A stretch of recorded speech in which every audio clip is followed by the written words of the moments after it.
Ya, penjelasan mengenai SPRM dan rasuah. Nampaknya Yang Berhormat Menteri ada di sini untuk mempertahankan status quo. Keadaan rasuah ialah begitu buruk.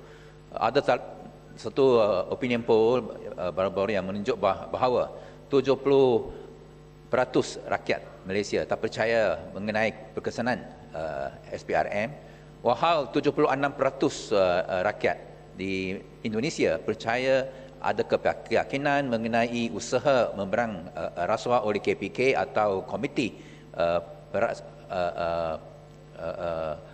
Pembasmian Rasuah.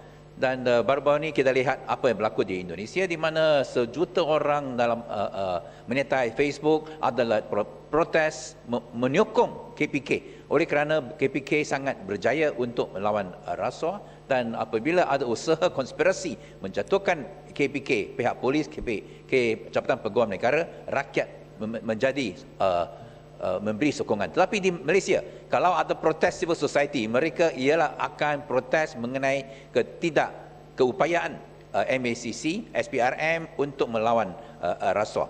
Kenapa ini boleh berlaku? Dua-dua berbanding. Lagi 10 hari mungkin ada mengumumkan Transparency International Corruption Perception Index. Adakah Yang Berhormat percaya bahawa kedudukan kita akan lebih baik?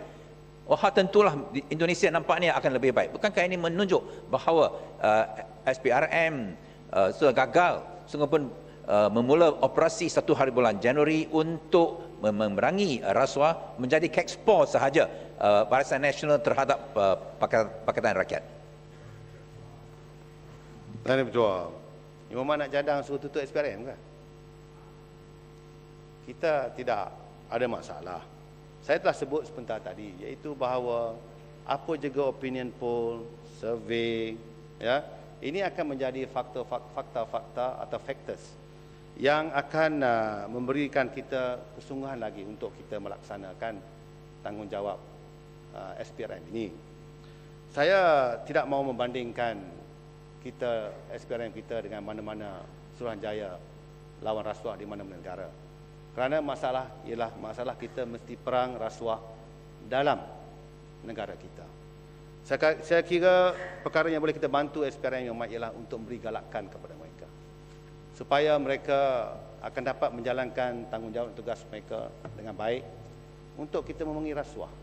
Tetapi kalau mengikut benchmark Yang Berhormat ni, selagi orang macam saya menteri ni tak kena dakwa di mahkamah, selagi itulah SPRM tak buat kerja dia. Tak boleh macam itu Yang Berhormat. Tak boleh begitu. Ya? Tengok apa berlaku di KPK.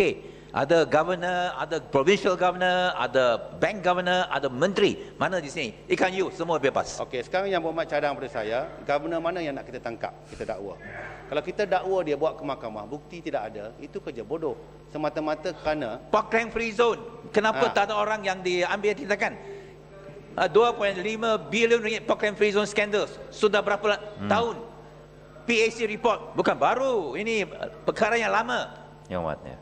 SPRM adalah itu benda-benda file-file. Kenapa tidak ada tindakan? Ini bukan contoh.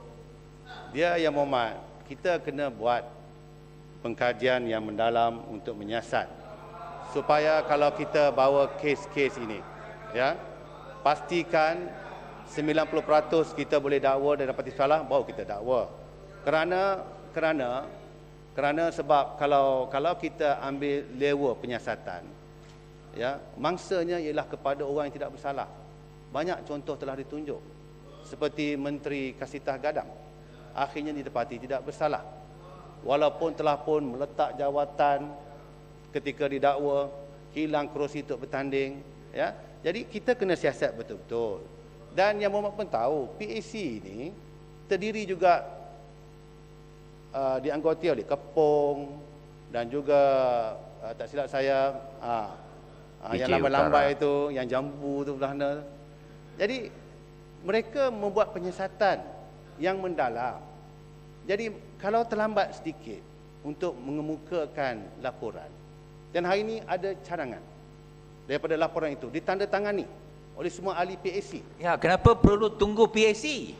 Semua benda di dalam dalam tangan SPRM. Kenapa SPRM tak upaya untuk siasat ambil tindakan? Perlu tunggu PAC.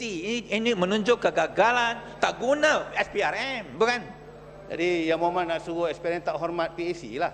Bukan tak hormat PAC, kenapa menunggu? Laporan pertama 2004. Apabila First police report dibuat 2004. Apa yang berlaku? Apabila kita mendakwa, kita nak dakwa SPRM siasat, kemudian ada satu jawatankuasa PAC, jawatankuasa kita juga menyiasat, kita tunggulah laporan itu keluar. Laporan SPRM telah dibuat sejak 2004. Tak apalah, lepas tu PAC kita buat keputusan bersama di sini.